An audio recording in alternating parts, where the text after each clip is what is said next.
السلام علیکم پیارے بچوں، چلیے آج ہم لے کر آئے ہیں جماعت سوم کی کتاب ہمارے آس پاس کی دنیا حصہ 1 تیسری جماعت کے لیے۔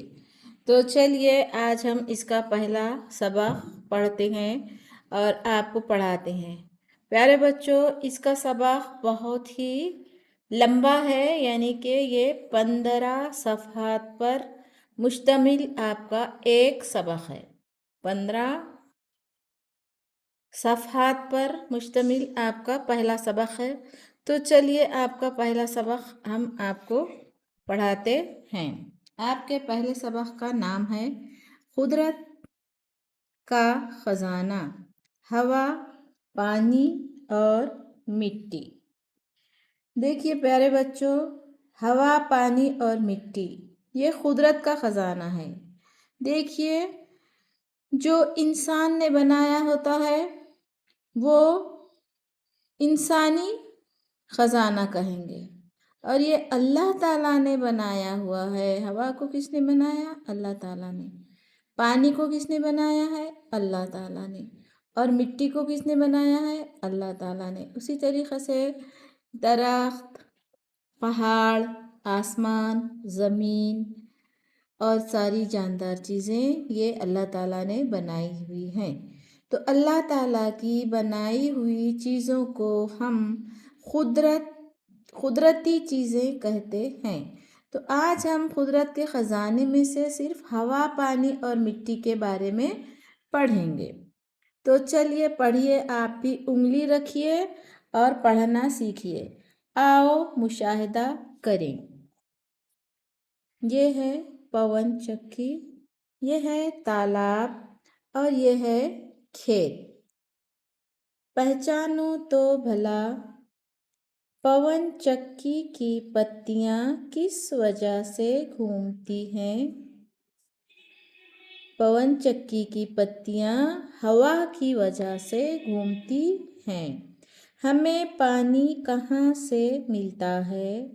ہمیں پانی ندی، نالے، تالاب، دریا، سمندر اور بارش سے پانی ملتا ہے۔ ہم پانی کا استعمال کون کون سے کاموں کے لیے کرتے ہیں؟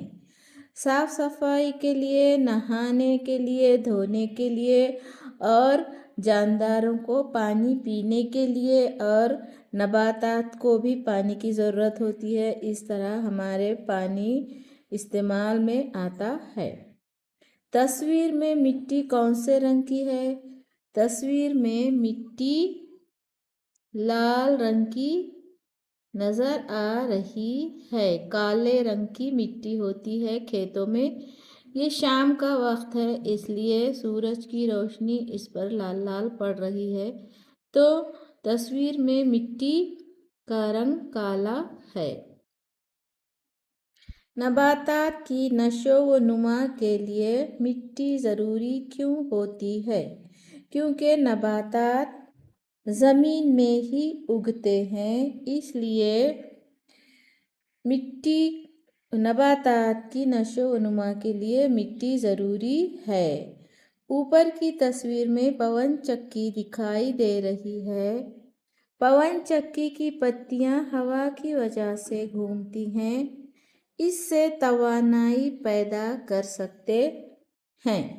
بارش کی وجہ سے تالاب میں پانی کا ایک بڑا ذخیرہ تیار ہو گیا ہے۔ تالاب کے پانی کا استعمال زراعت، کھیتی اور گھریلو استعمال کے لیے بڑے پیمانے پر کیا جاتا ہے۔ زمین پر فصلیں اور درخت اگے ہوئے دکھائی دیتے ہیں۔ ہوا، پانی اور مٹی قدرتی عوامل ہیں۔ قدرتی طور پر حاصل ہونے والے جن عوامل کا استعمال انسان اپنی روزمرہ زندگی میں کرتا ہے انہیں قدرتی وسائل کہا جاتا ہے۔ ہمارے آس پاس کے ماحول میں ہوا، پانی اور مٹی قدرتی وسائل ہیں तो आओ हम इनके बारे में वाक़फ़ियत हासिल करें, मालूमात हासिल करें। आओ समझें। हवा दिखाई नहीं देती, लेकिन जब वह चलती है तो उसकी मौजूदगी का एहसास होता है। तमाम जानदारों को ज़िंदा रहने के लिए हवा की ज़रूरत होती है। हवा मुख्तलिफ गैसों का आमेज़ा है। नाइट्रोजन गैस, ऑक्सीजन गैस और कार्बन डाई ऑक्साइड हवा के अहम अज्जा हैं। इनके अलावा हवा में दीगर गैसें भी कम मिक़दार में पाई जाती हैं। उनमें से ऑक्सीजन गैस तमाम जानदारों के लिए इंतहाई ज़रूरी है। हवा में हमेशा तब्दीली होती रहती है। हम सबको इस बात का ख़याल रखना चाहिए कि हवा हमेशा साफ़ और ख़ालिस रहे। आओ हम रोज़मर्रा ज़िंदगी में हवा के इस्तेमाल को समझें, पहचानो तो भला। यही है मगर दिखाई नहीं देती। क्या है ये? हवा। इसमें कई मादे हल हो जाते हैं। पानी, इसमें बीच में आसानी से कॉम्पल फूटती है। मिट्टी, नीचे की तस्वीर के मुताबिक हवा और कौन कौन सी चीज़ों में भरी जा सकती है। तो देखिए हवा और कहाँ कहाँ पर भरते हैं हम? गुब्बारों में और गेंद में, बॉल में, साइकिल के टायर में, मोटरसाइकिल के टायर में और बड़ी बड़ी गाड़ियों के टायर में और हवाई जहाज़ के भी टायर में हवा भरी जाती है। चलिए आओ बातचीत करें। उस्ताद की मदद से रोज़मर्रा ज़िंदगी में हवा के इस्तेमाल और उनकी मिसालों के बारे में बातचीत करो। बताओ तो भला, तुम्हारे आसपास पानी कहाँ से आता है? घर में पानी कौन कौन सी चीज़ों में जमा किया जाता है? घर में पानी का इस्तेमाल कौन से कामों के लिए किया जाता है? पानी यानी ज़िंदगी। पानी हमें बारिश से हासिल होता है। आओ हम तस्वीरों की मदद से पानी के इस्तेमाल को समझें। पहला इस्तेमाल यहाँ पर ये बताता है कि ये खेती को पानी दे रहा है किसान। इसके बाद कारखानों में पानी का इस्तेमाल होता है। घर में साफ़ सफाई और पकाने के लिए पानी का इस्तेमाल किया जाता है और बिजली तैयार करने के लिए पानी का इस्तेमाल किया जाता है और ये बांध काम में ये सीमेंट कंक्रीट को मिक्स करने के लिए पानी का इस्तेमाल किया जाता है। आओ अमल करें। उस्ताद दोस्तों की मदद से पानी की अहमियत पर नारे तैयार करो। उस्ताद दोस्तों, अपने अतराफ में अलग अलग रंग की मिट्टी दिखाई देती है।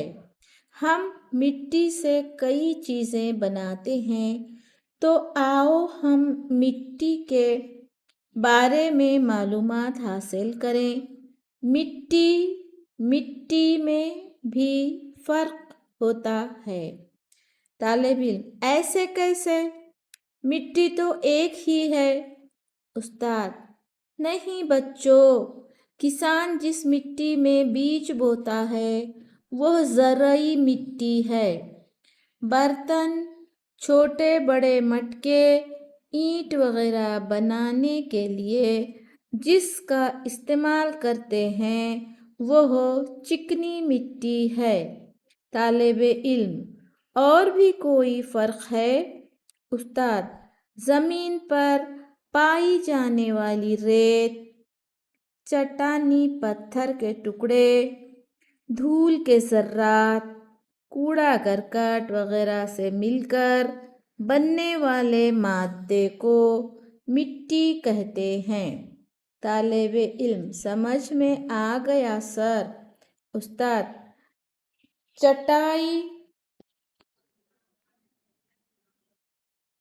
चट्टानी पत्थरों के छोटे छोटे टुकड़ों से ज़रई मिट्टी बनती है।